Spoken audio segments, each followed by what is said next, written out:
Mac, thank you so much for jumping on the AIM podcast. Yeah, absolutely. Happy to be invited and excited for the conversation and look forward to it. I've been seeing your stuff and you've been crushing it. So yeah, ready to let it rip. Let's get it, bro. Thank you so much. No, man, I'm pumped. I think you're going to be able to bring so much value to this conversation. I think there's a lot of cool things we could talk about, but even before we dive into the good stuff, I got to ask you, how do you catch a football with one finger, bro? Because I've tried it so many times and I can't figure it out. It's a wild thing. It's funny. You're not the first person and probably not gonna be the last who's asked me this question. But yeah, I'll give you a little background on that too. So I saw a video out there that was kind of someone was doing something similar, but they had someone else filming it. So I'm like always figuring out how do I amplify ideas that are online and make them my own, make them a little bit different. And so I was like, okay, well, one, I don't necessarily have people who are willing to come out and shoot videos with me all the time or anything. And then two, it's like, okay, can I film this myself, give people like that POV and Yeah. then just do it? So I went out. I always took pride in my hands in football. I think in high school, I think I had 100% completion rate. So which meant like any ball that touched my hands my senior year, I caught. And so like I always prided myself on that, worked on my hands a lot, would do drills. And so I had that like ability already to catch pretty well. And then, got out there, put the camera in one hand and then my hand out in the other and was trying. It was like five, okay, four, three fingers, two fingers, whatever. Two fingers was pretty tough and challenging. And then it's like one, like, how do I do this? Is it possible? The first person I ever did it with was quarterback Ken Seals from Vanderbilt. And yeah, it was just, I guess it requires you to kind of like, it's almost that same concept of how people do parkour where they jump off a building and they like, they roll or whatnot. I took Yeah. that same thing. Like you got to stop. You got to kind of like go with it a little bit. Yeah. So it's Yeah. like, Right. the ball comes to the finger and you kind of got to glide it down and then balance it. So it requires you to have that like hand-eye coordination and then just like bouncing. It took a lot of tries. And then like, sometimes like it takes a lot longer than other times. Other times it's pretty quick, but yeah, I don't really know how to explain it. I guess you just kind of glide it down. I love it, dude. No, it's cool, man. And honestly, it's funny you kind of already touched on it, but like the way you even thought about that idea of like, how can I make this different? How can I kind of put my own twist on it? Obviously, it's cool to like see you do the trick, but I'm sure that's a theme that we could talk about all day about how you've kind of applied that same mindset to everything you've done, whether it be football or business now, consulting, working with brands or influencers. I'm sure that's something you've obviously kind of thought of differently. Yeah, absolutely. I mean, it's a great way to, people might hate me for saying this, but I don't really read a lot of books. Not that I think that like books are bad, but my whole concept is like, I think getting out and getting experiences, and if I think almost in a way like books, everyone preaches books. And again, I probably should read more books. I can't say I've read that many books at all, but my whole concept and idea is like, okay, if I go out there and I pave this new way and I don't necessarily have these pre-connotations of what things are supposed to be in that situation, yeah, like I saw something and I kind of amplified it or whatever.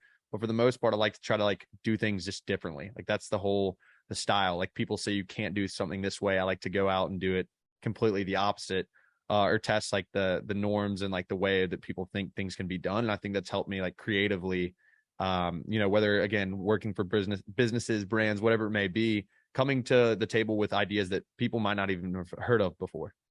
Yeah, no, I love that, dude. And honestly, I think that's, a lot of people I think have this fear or hesitation to go do something because they don't feel like they've gained enough knowledge on the subject or the idea to go execute. But to your point, I agree. I think when you just go do something and get that experience, you're going to figure it out. You're going to learn. And likely it might not be such a linear path as you envision in your head. But in those moments, that's when you can start to adapt and modify and, pivot when needed. But I agree, bro. I think that's actually really cool that you said that because I think a lot of people struggle with that, just going in on something and not being, scared to just go after it. Yeah, it's definitely, I mean, look, I can't say that I'm not fearful of doing things. There's a lot of times where being afraid of failing or being afraid of, going out there and like, again, not knowing is definitely a thing. But what I've realized in life is like a lot of experience and things that I've done where I'm like, okay, like take skydiving, for example, really random thing. But it's, that was like a random thing that I was like, I want to go do this. And I decided very like spontaneously, went out and did it. And it was one of the best experiences of my life. And I had no clue about it. I don't even think I watched the instructional video. You know, but that's kind of how I've gotten, like, over time. It's like finding opportunities, going out there and putting myself in uncomfortable positions or different things that I haven't experienced. It's like, then I can relate to more people. And I think that's like the beauty of things. When you can relate to so many people, it's, you can always have something to talk about. I love that. Speaking of experiences, how's your experience playing basketball with John Curvin? Oh, that's incredible. John Curvin, obviously, or this, but other people might know it. But John Curvin went to high school with me. We played on the JV basketball team together, and it was awesome. He's a guy from North Carolina. And we actually had a play. I was talking to you about it beforehand that we practiced. I don't know if we ever executed it in the game. We might have tried to do it, but it's where I threw up the ball off the backboard and Curvin came behind me and dunked it. I think we practiced it more, and I don't even, honestly, again, I don't know if we ever used it, but it was a great experience. John is a great guy, and was a great basketball player and really great teammate and fun to be around. I love it, dude. No, I love the Curvin family. John's great. I had to give him a shout out on this episode, one, because of the connection between you guys, but a funny quick story. And then we'll get into all the good stuff. But Curvin was actually on my first podcast episode back in high school before this was aimed. This is actually my third podcast. So at the time I had one called The Charge, and it was like a lightning bolt logo. It's about like positive energy. And then obviously the play on basketball, like taking a charge. And we recorded it. We were working a summer camp with our middle school coach, and we went into this like office closet thing. We just sat down, literally recorded off a memo on my phone, put it on SoundCloud. And he was on my very first episode of ever doing a podcast. So shout out to Curvin, man. I appreciate that guy. That's awesome. That's really cool to hear. It's crazy to hear that you've had this many podcasts, and I love the fact that you're pursuing it like you are. It's awesome. But that's a really cool story about John. He's a great guy. So it's a good first guest to have for sure. Let's go. And now it can't get much better than that, man. But let's dive in, dude. I know you've got a lot of cool things going on in your life with, the things you're doing now. But even before we touch on that, I would love to kind of set some context and foundation for people listening. You had a really great career playing college football, obviously with a very well-known brand in that sport at Alabama. Tell me a little bit about your experience playing there and what that was kind of like before you even got into what you're doing now. Yeah, absolutely. So when I was growing up, I grew up in Birmingham, Alabama. It was always my dream to play at the University of Alabama. Everyone says that, but like there's pictures of me when I was like 2 years old, 3 years old. I remember we had like tornadoes in Alabama. I would go out and act like I was fighting the tornadoes in an Alabama helmet and with an Alabama jersey on. People thought I was crazy. Like in the jersey, it was like those jerseys was like past my knees. Like I was just like running around in the yard. But so I always grew up loving Alabama football. I was a fourth generation. And so getting an opportunity, we'll go to high school. I had small D1 FCS opportunities, whatever it may be. And then pursued Alabama, went to a camp and got recruited so I went to this Alabama football camp, with Wendell Stone, who was a quarterback at Woodbury Forest at the time and was highly recruited. And I went with tight end. So I kind of was a hybrid. I could play tight end, wide receiver.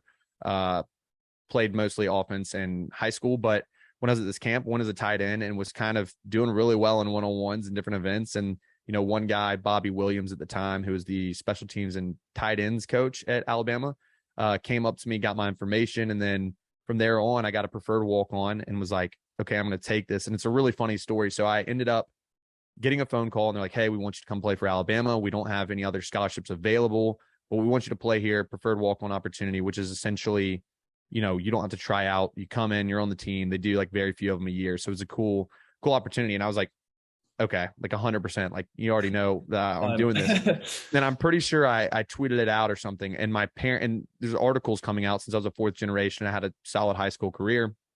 And I get a call from my mom and dad and they're like, what's going on? They're like, what's happening? Like, are you sure you got this opportunity? Like, are you sure? You didn't even tell your parents? I think I did tell them, but I don't know if they really comprehended it. So my mom and dad are calling me and they're like, we're seeing these articles. Like, are you sure? Like, are you sure you want to say stuff before we even know that you got an opportunity or whatever? I'm like, I got an opportunity. They want me to come play at Alabama. So my own parents were like in shock. But ended up getting that opportunity, showed up at the University of Alabama.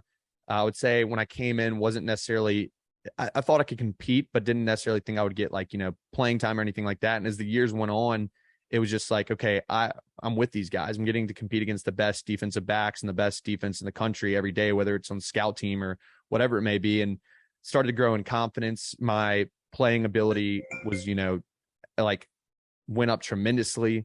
And so I I loved it. And, throughout the time, didn't play as much as I wanted to, but the opportunity to play under Coach Saban and learn from him and be around some of the best athletes in college football is something I would never take back. I could go literally on and on about the University of Alabama, but really while I was there, kind of figured out, okay, I had to take a step back. I'm like, I love the game of football, but I'm not playing as much, and it was getting frustrating. So I'm like, what was it? I've got to find things to drive me. And what was it that made me want to play there? What is it that's going to keep me wanting and being happy being there and being part of that team? And a lot of it was like, okay, when I was a kid, I looked up to these people, regardless if they ever played a snap or not. I was always looking up to these Alabama football players. And so I took that and I ran with it. I was like, okay, I need to be the best person I can be on this campus, the best person I can be in the community, and really make an impact while I've got that A on my chest. And so I'll do community service. I served, around 100 hours, I think, at a school, Head Start school near campus. It was unbelievable and really enjoyed doing it there, and would take media opportunities, we'd get other guys on the team involved in community service, and just trying to be the best teammate I could be, and kind of built a brand around it. I said, I played a couple of snaps, didn't really play that much, got to start in a spring game, which was awesome with Mac Jones, and got the Bear Bryant non-scholarship best player award for non-scholarship or something. In that spring game, and built all these great relationships and just built a brand off of it. Would network with music artists, would network with other people, and collaborate, whether it be with like Barstool Sports or Old Row, and just kept on networking using that name, and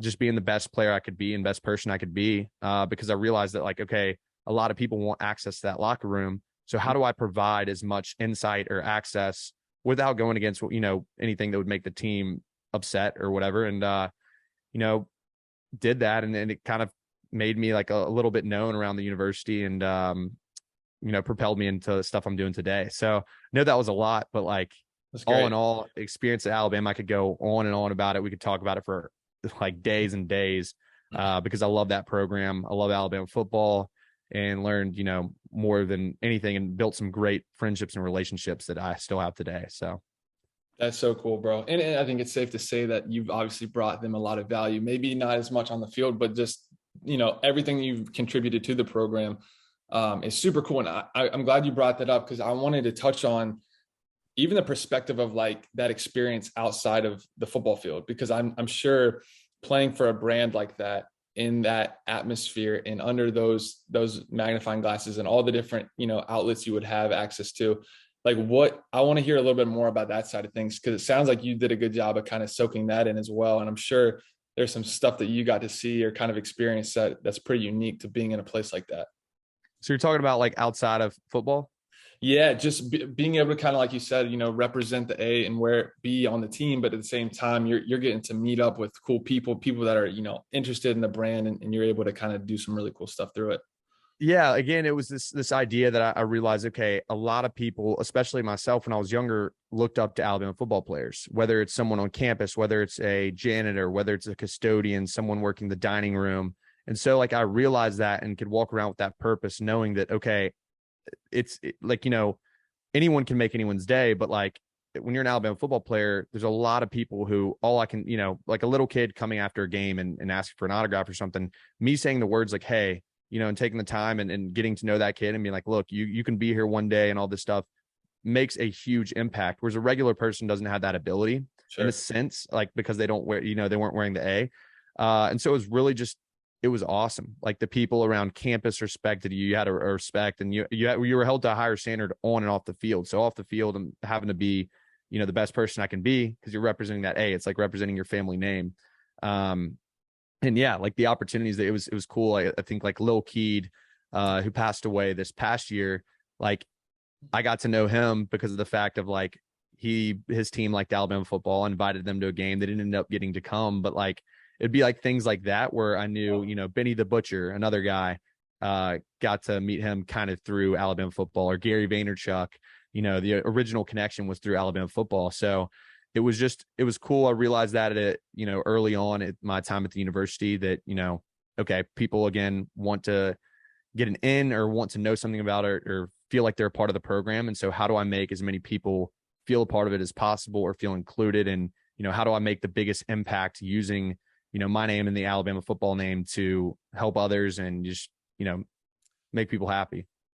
Yeah, and that's great, bro. And honestly, like I think a big takeaway, at least I'm getting from it, is like you are obviously extremely talented. You've got a great personality, great energy. You're a natural connector, but at the same time, you took advantage of the opportunity. You took advantage of the platform, and you helped a lot of people, brought a lot of value to different relationships. And I think that's something to be said. For people listening is like if you have an opportunity, whether it's Alabama football or whatever it is, like make the most of it and let other things come from it. Because I think that's what we go into certain things in life and we don't fully know what's going to be on the other side. But when you make the most of it, you tend to see more opportunities on the other side. So it's really cool to see kind of how you've done that even in your football career. And now I'm sure on a whole nother level with everything you're doing.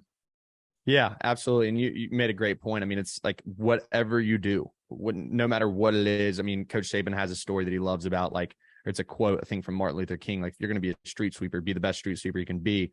But talking about that, like, you could be anyone and you can provide value to just about anyone. You just got to figure out what that value is that you're bringing to the table, and, leverage that and, use it to help people, use it to do your the best job you can do while you're there. So anything you can do, it can be special and important, as long as you go all in with it and, value what you're doing. I love that, dude. So you get on campus, you're obviously there to play football and get an education. I'm not going to leave that out. But did you have a plan or a vision for where you wanted to go? Obviously, you might not have had, maybe you did have NFL dreams, but throughout the career, you maybe saw that wasn't going to be the way you were going to go. Like, did you have an avenue or a way you were headed or planning on heading? Yeah, I guess what it was is that I truly loved it. Was an interesting thing because when most people want to play football when they're growing up, they're like, I want to be in the NFL. I was a kid saying, and when they're like, what do you want to be when you grow up? Like, I have it in a little book in second grade. I was like, I want to be an Alabama football player. So I didn't really, it was almost like a screwing with my mind because I'm like, okay, yeah, I accomplished this goal. I accomplished this dream. I'm an Alabama football player. Like, what's next? Sure. Like, I've accomplished this big, that was my mountain. That was my peak. And I got there. And so I'm like, okay, do I want to play in the league? Like, what do I want to do? And I think I did. I always had a thought, like, no matter if I got playing time or not, that I could make it to the league. And I really did want to play the next level, whether that be NFL, XFL, USFL, whatever it may be. I just wanted to keep playing football because there's something beautiful about the sport of football. It's got this simplicity, you go out there and you compete and it's, you follow the plays and there's a lot of complex things within the, on the field and stuff. But at the end of the day, it's pretty simple. You work out, you compete, you stay in shape, you're a good teammate, and you get paid for it, at the NFL or the pro level. And so that's kind of what I was like, started to feel like I'm going to work my tail off, be the best person and player in this, locker room I can be. But that was kind of my goal. But at the same time, while doing that, I always realized, and I heard people say, football is going to end. So whether that's at college, whether that's in the NFL, you got to have a plan, you got to have preparation moving forward. And so I was always pursuing other things. I was constantly working. Like, I would go out sometimes, but later in my career, didn't go out as much and stuff because I was working, whether it's like, DMing someone and being like, hey, like, I would love to get you tickets to a game, would love to invite you, or talking to someone or spending time doing a podcast or an interview, these different things. I was like, I might as well build my brand at the same time and work to network and communicate with people and prepare myself for opportunities if football ends, which for anyone it could end, for anyone it could end up being a great opportunity and leading on to a lot longer things. But yes, to answer your question, I had a vision of doing stuff while in college and always saw myself being like a Gary Vee type figure later on in life, or, like a Barstool, having the same kind of concept or thing as like a Barstool Sports, being this person who started something, a business, and also had a voice and was able to impact others. Yeah, that's great. And that makes a lot of sense. And I think it's cool to see how the game we play, whether it be basketball, football, whatever, can open up a lot of doors, but it's like what you do with those doors really matters. And the way you've kind of prepared it, I think, at least what I've seen, a lot of my teammates are crushing it and doing their thing. But I think generally speaking, a lot of athletes have a tough time making that transition from playing college sports and not going to the pros and whatever they're doing and trying to navigate, I guess you could say, a normal life or, a non-athletic life style and job. And so the fact that you were already kind of paving that foundation or building that foundation and kind of paving that way makes a lot of sense. What did that look like? I mean, you touched on a little bit, DMing guys, kind of building your brand, but this is kind of where I want to dive a little deeper with you because you do such a good job of building your brand and helping a lot of people along the way. I would love to hear more about what that really looks like and how you've kind of managed to build that in this way. Yeah. So in college, it was a lot of when I was in college, it was more about the fact of like, how can I meet and impact as many people as possible and give value to as many people as possible? That was my goal. I didn't know, again, we talked about the transition from after you're done with college sports. I still don't know the answer to how to, like, I'm still with that. Like, I'm still like struggling with that a little bit, even being out of it. Like, what do I do? But I was going to prepare myself to have some options after. But my goal wasn't necessarily to have anything that I could utilize. It was literally just like, I don't know what I'm going to use this for, but let me invest in myself. So like I said, it would be, there might be a kid at the time whose podcast wasn't like yours or anything, but like was a lower tier podcast and had, one viewer. But Yeah. I went and did those opportunities. I would take those opportunities in college, and my mom and dad would be like, wait, like, why are you, I'd be like, I got to go do this podcast, or I got to go, do a Zoom call with this company. They want to learn more about this.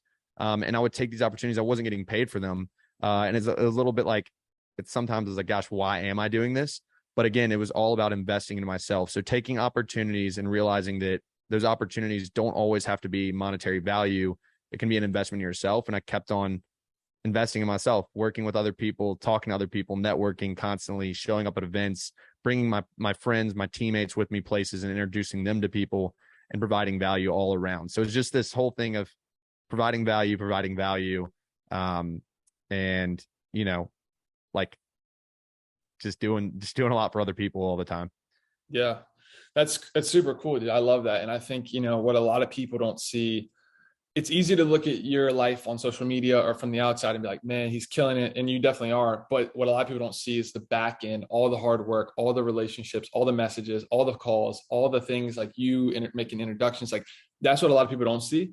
And I think it's cool to shed light on that and how you really do have a heart to bring people value and also to put yourself out there. And that's, I think, when the opportunities come that people really are looking for. Yeah, absolutely. I think again, it's tough because everyone wants to, get paid for every little thing. And like now I'm at the point where I almost have to, sometimes for opportunities have to get paid just because it's like the time is very valuable. It was valuable back then, but I had more time and I had something else that I was focused on. But yeah, it's just always about constantly bringing value to others because you don't know if you talk to so-and-so, you meet so-and-so, you provide value to them.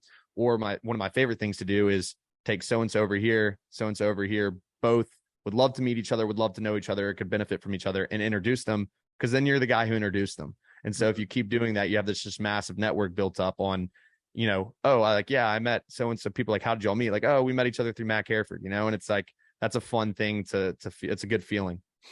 No doubt. And it's such a cool position to be in because like when you do it properly and you kind of have a good enough understanding of each side of the deal or whatever you want to call it, everybody wins. Like everyone's going to get value from that. And I think doing things in life where everyone can win and bring value, I think it's a really cool place to be. You've had some incredible opportunities to work with some cool brands, Old Row, doing stuff with College Game Day. I think you even mentioned at one point doing stuff with Get Engaged Media. Talk about some of those opportunities and experiences and how you've been able to kind of bring value to them. Yeah. So I think one of the biggest things that I do that I think is a cool thing is you have people who are content creators, influencers, people who do media. So they're doing brand deals over here. They have like a marketing person managing them. And then you have people who are working in the media space, consulting, all this different stuff, like more the business side. What I've tried to do is one, grow this kind of content creator side, build a brand and use it. One, just for like to impact others, have fun, laugh around, a lot of documenting like good times with friends and use that as a resume to then get opportunities here in the business side. And that's what I've gotten the ability to do. But when we talk about the College Game Day collaboration, I've gotten the opportunity to collaborate with them a couple times this year. And that came around just because like I said, I did something for a different organization and actually did it for free. And so then the College Game Day reaches out to them, is like, hey, who are some good people for this? And that company, because I did that for them, is, felt good about sharing my name. And then get opportunities with College Game Day. And it was a ton of fun to get to meet Kirk Herbstreit and the crew and, work with that ESPN team, a lot of great people. Couldn't be any friendlier. And I like to, it's fun, those opportunities, because they work with some people who are these massive influencers. I wouldn't say I'm like on that level yet of like big content creator, a big name, but I make it enjoyable. My goal is to go in there and like, okay, I'm going to do this collaboration with College Game Day. I'm going to make it their most fun person I ever work with so that I can have a relationship going forward. So that's been an awesome experience, a lot of fun. I love that ESPN College Game Day team, and everyone around it and the crew. Everyone couldn't have been nicer. And, it was a ton of fun working with them. And then like you mentioned, Get Engaged Media. So as a group, one of my buddies, Cam Fordham, is the co-founder of Get Engaged Media. And I'll tell you, I've gotten an opportunity. I worked with them earlier this year, and I still do some work here and there with them. But I just want to shed light on him, because Cam is, if anyone out there wants to research or learn about someone who's really crushing it, Cam Fordham is that guy. Him, as they like to call it these days, because he's found a way to really take and integrate this massive media side of things that's untraditional and bring it to these big name brands like Raising Cane's. I'm wearing this hat right now. And working with them is cool because they're a business who knows what they're doing. And I would encourage anyone who's looking to grow or make a digital media agency or business or marketing group to look at how they're doing things and Get Engaged, just because they do things differently, from top to bottom. Great group, like take care of their employees, and the opportunities they're giving for others is just unbelievable. Yeah, that's cool. Yeah, I've definitely seen you post with that guy. He looks outstanding, and what they do is super cool. It seems like they've got a lot of good energy around the brand and what they're doing. That's awesome. Yeah, Cam, I look up to the way, again, Cam does things, because it's kind of very similar. I find myself being very similar to him in the way we work and operate, and he's a good dude, and again, provides value to so many different people, and it's just awesome to see. He's crushing it. And that's great. And you've even done a lot of stuff, because you're based in Nashville, right? Obviously you're traveling, doing stuff, but based in Nashville. Yep. And so, yeah, I've even seen you getting involved in Nashville, like with the Titans, different, soccer, everything like that. So talk even about that, making an immediate impact, because I know you do a lot on social media and leverage those relationships and touch other places, but you've even made a really strong brand and presence in the city you live in. Yeah, absolutely. So again, going back to college, it was this whole concept of what are the things that are valuable about that I have, whether it's skills, gifts, assets. How do I show those values and put them in front of other people? And so immediately when I got to Nashville, it's like, okay, how can I provide value to this music artist? How can I provide value to this person? And so it's networking with them, doing things for them, whether it's for free or whether it's for, whatever, and leveraging that and creating a relationship with them, and then connecting dots. So I've met all these people. This person over here at this bar has VIP table service relations. One of my good friends, Fabiano, does all that. And it's cool because it's like, okay, this makes sense for Fabiano to meet this person. This person would love to meet Fabiano, introduce them to, and when you're bringing different people business, it's, and you're friends with them, it's fun. And it's an easy way to get known in a city. And like, again, it's about connecting the dots, providing value to others. That's immediately what I wanted to do when I got to Nashville. And I think I've done a decent job of doing it. I love it, bro.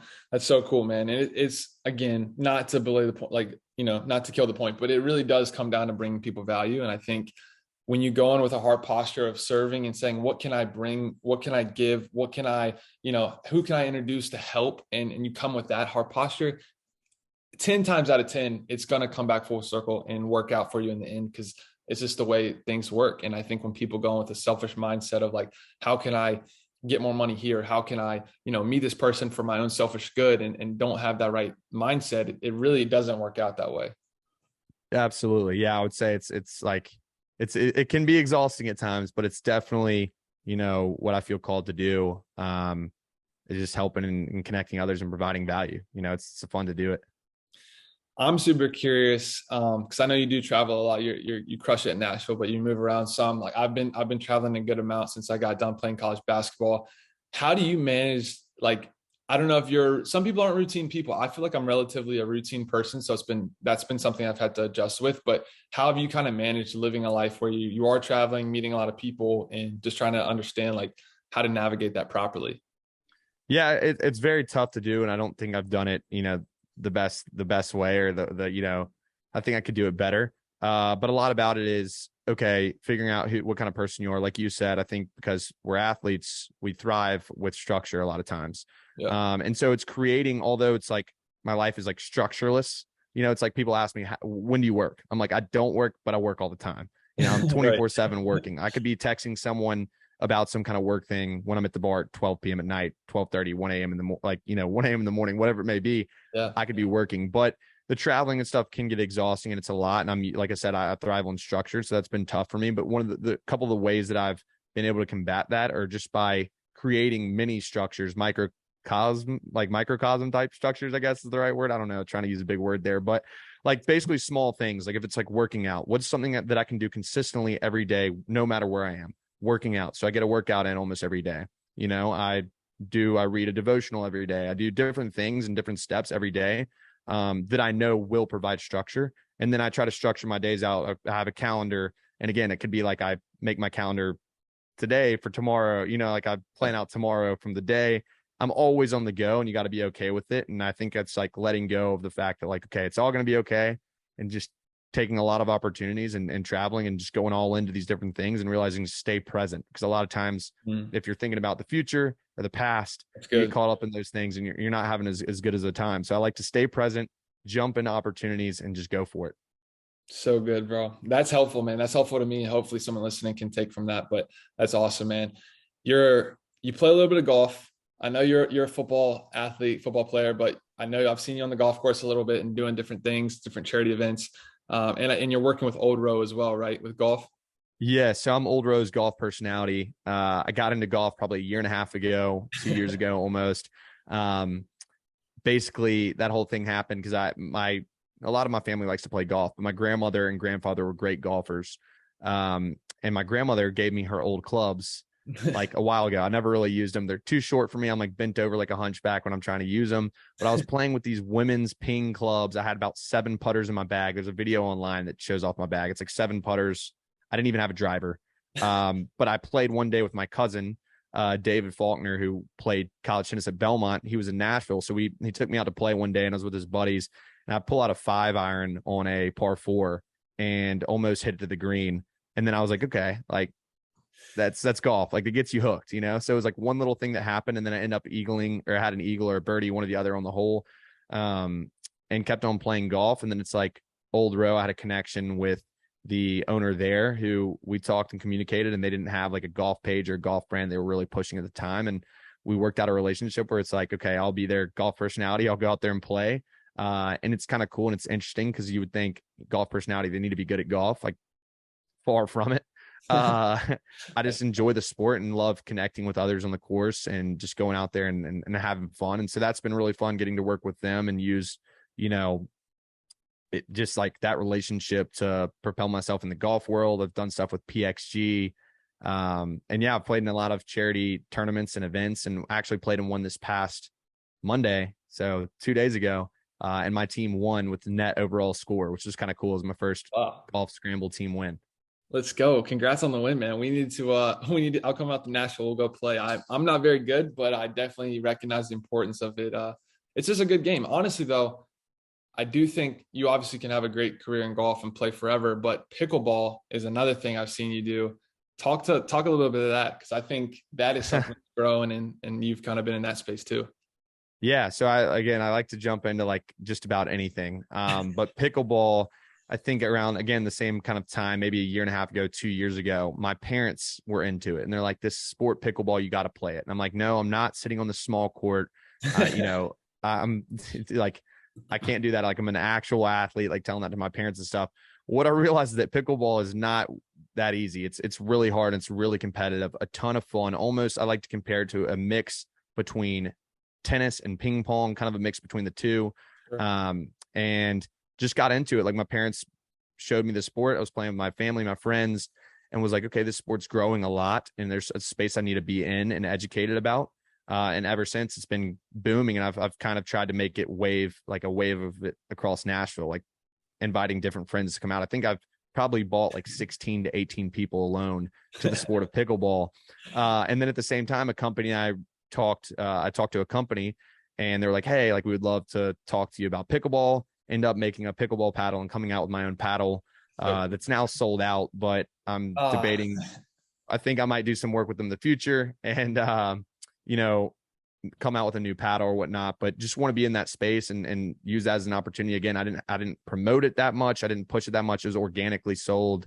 Just had a decent paddle and, take it out and play with people with it. And they're like, where'd you get that? And I'm like, well, actually I sell them, and was getting them out there, and people and friends were supporting me and buying it. So that was a really fun little project that I went on, and, like to make some pickleball content, and just, it's another thing like golf, like sports just bring people together. So really love the sport. It's a lot of fun, and I've been playing a ton recently.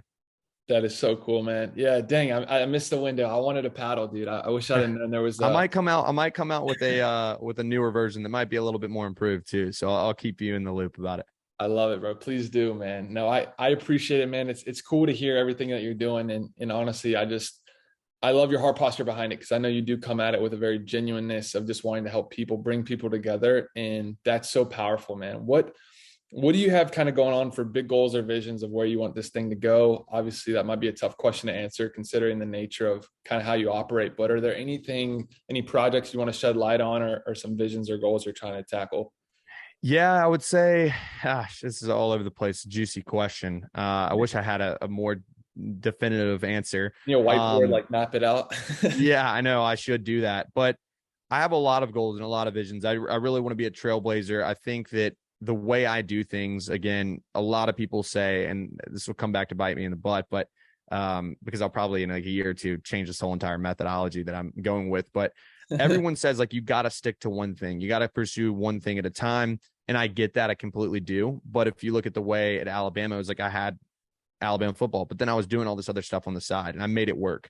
And so my thing is, like, I don't want to limit myself to anything. If I want to go out and play pickleball and get into the pickleball world and talk to, the official PPA tour about doing something, or if I want to go play in golf charity events and be a golf personality, or if I want to be a football personality and stuff and do stuff with College Game Day, if I want to go on radio shows, I want to be able to do it all. Like, that's just how it is. And it might be like sports, where I played so many sports when I was younger and never felt like I was like the best at any of them, but I was solid in all of them.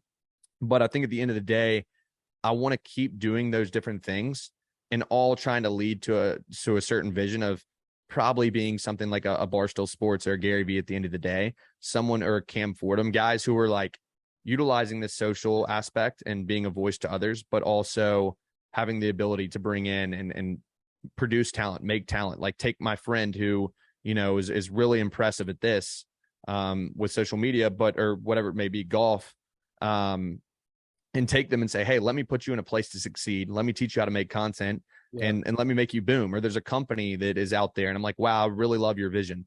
And if I had the opportunity just to shed light on them and post about it on social media and then make them pop off, like, that's special. So my end goal or end game is to be a businessman, entrepreneur, and also have, a voice across digital, social media, and media and marketing in general, and just connect and keep, meeting other people.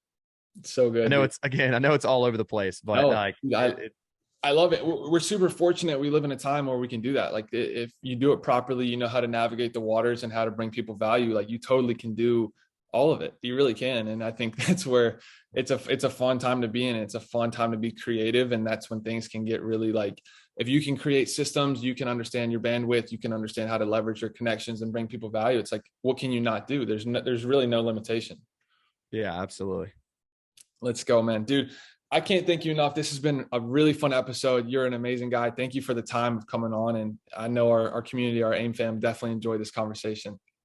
Absolutely, man. I really appreciate you having me on. I know I rambled a lot, was all over the place.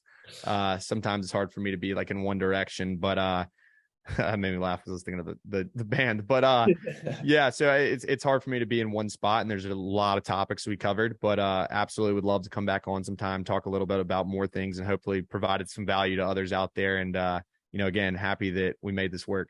Let's get it, man. I'll be in Nashville soon. We got to connect, and maybe we'll play some pickleball or golf, either one. Got to. We can do a little bit of both. I'm down, bro. Thank you so much. Absolutely.